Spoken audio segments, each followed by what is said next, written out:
Okay. Yes. And Um, I did that this year again. yeah. And so, just a little different is what line? Where's the line for you about how much an elected official should be involved with the courts before they are requested to step down? And You mean someone not doing their jobs? no, someone like defendants, like are being sued, or um, being sued, I guess is what I'm. Have we had that? I guess I don't. Okay. I know we've had the lawsuit for the 911 tapes, Mm-hmm. and I supported that 110%. Mm-hmm. And I had a lot of people backing me on that. Mm-hmm. I had the other two commissioners at first wasn't understanding it, and after we had our meetings with the people involved, with the attorney, Mm-hmm. which can't say a whole lot about it, but they seem to point of where. Do you think that the prosecutor should be the one who determines what is public information at 911? That's another one of those flip the quarter. I know as a dispatcher and working in a jail for 14 years that there's some information, if it leaks or gets out. So you're saying you're okay with that? To an extent. It depends. Each situation is totally different. So if I asked for information, or just to listen to a recording, just to hear, kind of how it went, should I be allowed to listen to that as it states in the open door law, or are you okay with the prosecutor reviewing my request before? Again, that's where you trust your elected official to make the right call. We did violate the open door law when we didn't release the 911 tapes of the murders Mm-hmm. of the 4 little girls. And we won that lawsuit. And Mm-hmm. I think You won the appeal. we won the appeal.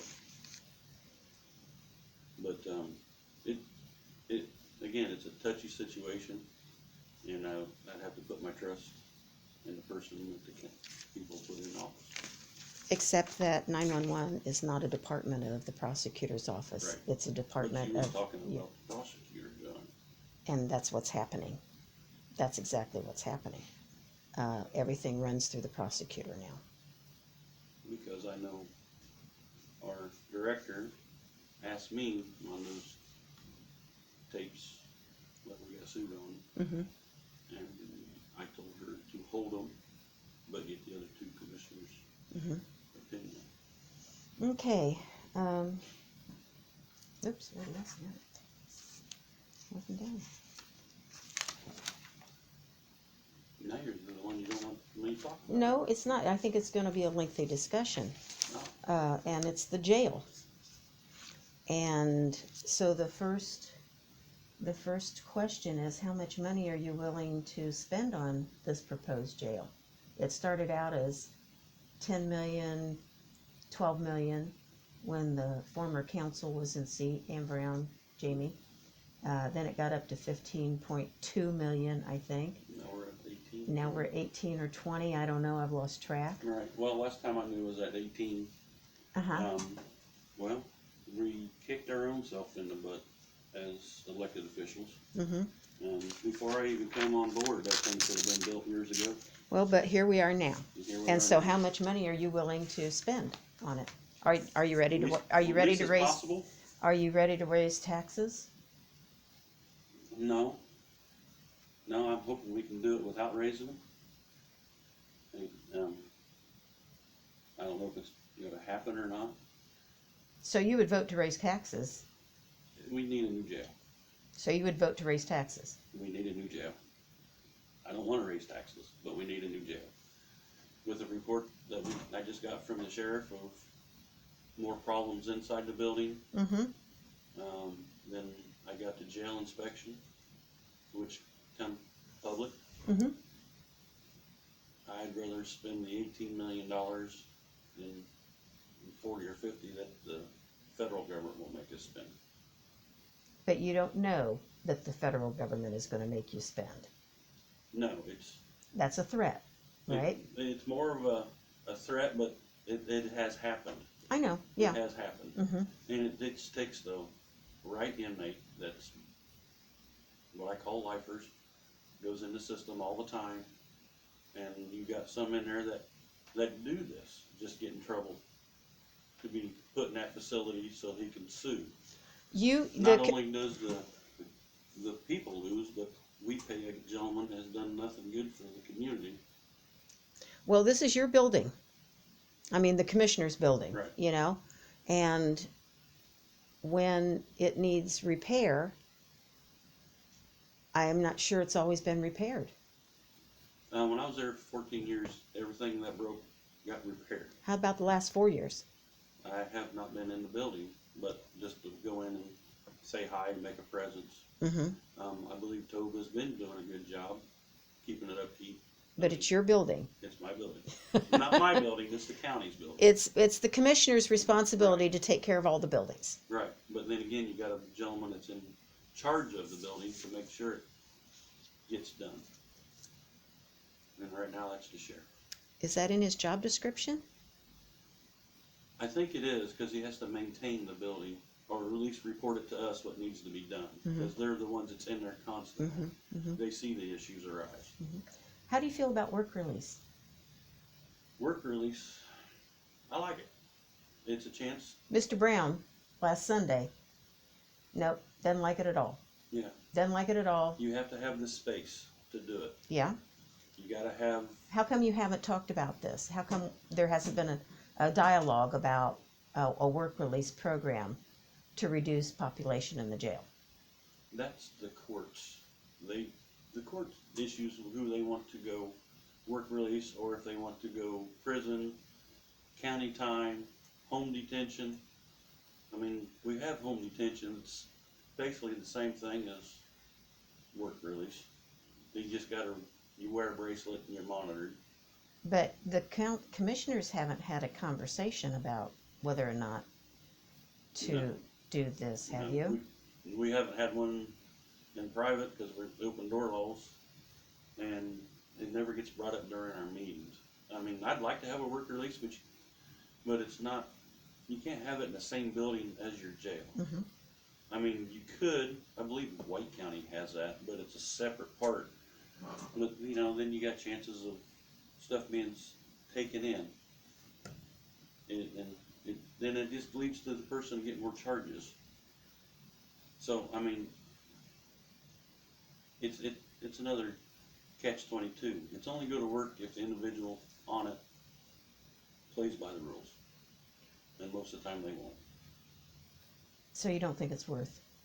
At this time, no. No. It's something we need to build up to.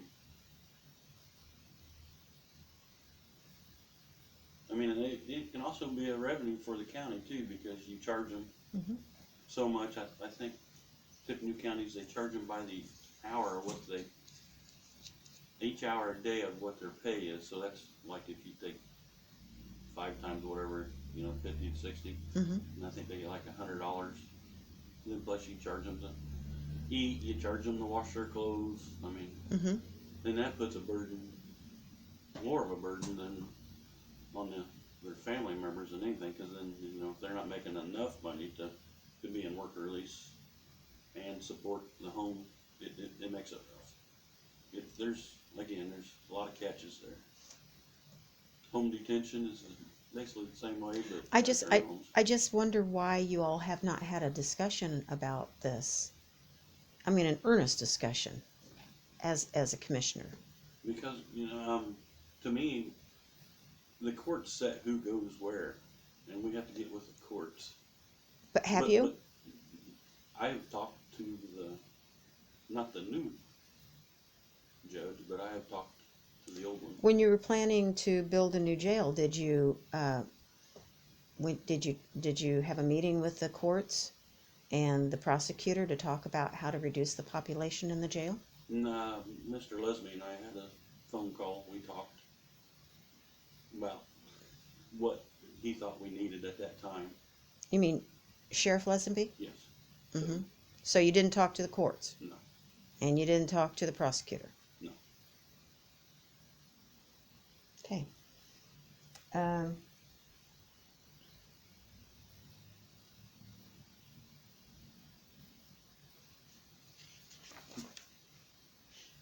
You're digging. Well, you know, I was writing the questions out. I think I'm getting tougher questions than you did the other two. I didn't do the other two. Because if I had, they would have been the same questions. Do you agree with Commissioner Brown that there should be more incarceration of those charged with crimes rather than less? How this came up is that, you know, COVID-19 hit, and the jail was at 50-something population, and then it went down to, it was below 19, then it came up to 19, and now it's up to 20-something. I don't think we let anybody out that I'm aware of for COVID. I believe the people that were in there had served their time or got out on bail. Well, the prosecutor said that he was not asking for some to be held who were not a danger to others, Right. which That's always happened. infers that before those who were not a danger to others would be held. Right. Which means the population of the jail increased. You know, you haven't yet reached the capacity since COVID hit I can't remember. that I know of. We got within the 80%. It's creeping up, yeah. Right. Mm-hmm. And I think Does that sorry. Sheriff had some farmed out because of it. Mm-hmm. And I guess think I lost track of what I was going to say. well, well, I've kind of interrupted, and I'm sorry. You know, I think the sheriff said something about the prisoners in White County. Most of them have finished their sentence. Right. And they're done. And he took some over there to keep our the population low. Mm-hmm. That had their trial dates are out longer, so he put them over there to help us with our COVID. I don't know if we, it's all HIPAA, but I don't think we had COVID in the jail that I'm aware of. But Well, I don't know if I can talk about that anyway because it's a HIPAA. Well, actually, only the keeper of the medical records are subject to the HIPAA laws. So you are not, But that's not my question anyway. Okay. Yeah.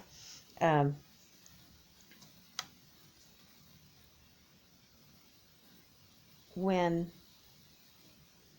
the prosecutor said that he wasn't asking for as many people to be held because they weren't a danger to other people, did you hear him say that? No. Did you read it in the paper? Because I put it in the paper. Unfortunately, I don't always read the paper. But when you hear that, and if you believe that I'm telling you the truth, Right. What does that make you think? I hope he's doing what he thinks right for the community. Do you think that maybe there's other things at play than...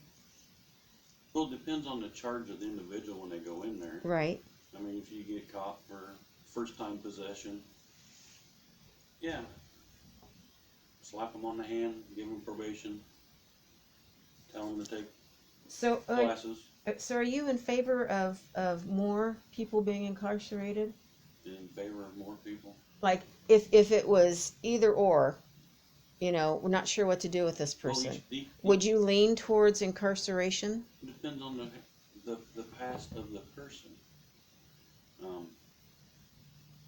We've had, when I worked in a jail, I had the same person come into the facility like 4 times in 3 weeks. And they say Carroll County's at the time was the least holding people. I mean, you can commit a crime and you pay your bond, you get out. Which that's their right. They're allowed to pay their bonds. And since then, that structure's been redone. Since there's new classifications of, it used to be A, B, C. Now it's 1 through 6, I believe, now in felony. And each case is totally different, and when I worked at the corrections, you can tell if somebody was remorseful for doing something wrong. Mm-hmm. And I told one kid when he came in, I said, "You'll be back. I can just see it." Mm-hmm. Well, he came back.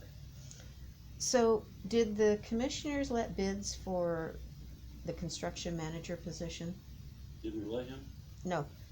Did you solicit bids for that position? No. We had a committee that met for a year and a half, 2 years. Mm-hmm. That's why you have a committee. If you don't take their word on who's the best and what you want and who would treat you fair, then why have a committee? And to me, I think they did all that work for us. So you don't think that you would have saved money by bidding that out? Maybe, maybe not. You don't know. In projects like this, you just don't know. Well, look at this person gets a percentage of the total project cost. Right. It's gone from 15 when he started to 18. Well, that's because the government and the county drug their feet on if we're going to build, that drove the price up. Mm-hmm. Where we're going to build, so that took 8 months, 9 months to find land, and prices were going up, and they knew it then. So it's the commissioner's fault? I think commissioners and council's fault. I will take blame for. I knew where I wanted to build a jail if we was going to build one. Council drug their feet on the contracts. You know, the first one was there. It was less than the one they signed because they wanted the word guaranteed. Mm-hmm. I trusted the individual who was our project. Wasn't there problem with it that it wasn't bid out? Yeah, council was upset with it. Mm-hmm. They tried to do the commissioner's job. Mm-hmm. But we've already done our homework with the committee. If you can't trust the people you have in your committee, then, you know, they did. They visited, they went to all these facilities, they discussed, and that's who they chose. Mm-hmm. And I took the recommendations. Because that committee was going on before I even became commissioner.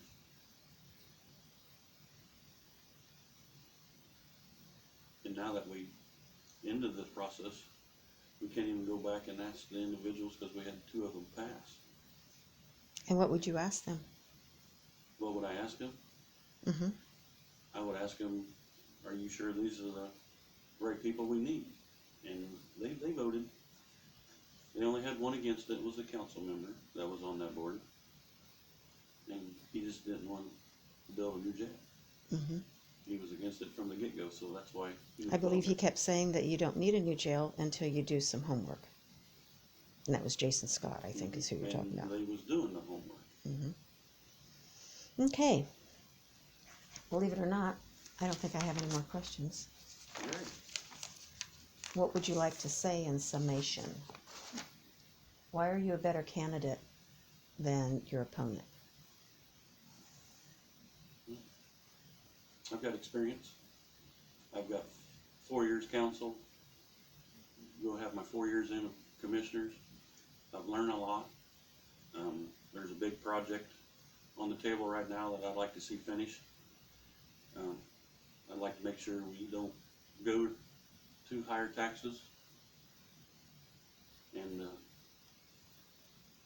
I don't know my opponent all that well, so I can't, and I won't bash my opponent. It's just not me. Mm-hmm. That's why I didn't want to do the debate by myself. I don't like hitting people when they're down, and I hope the best for him and his family. Mm-hmm. Okay, that's all I have. Thank you All right. very much. Vote Republican. Okay.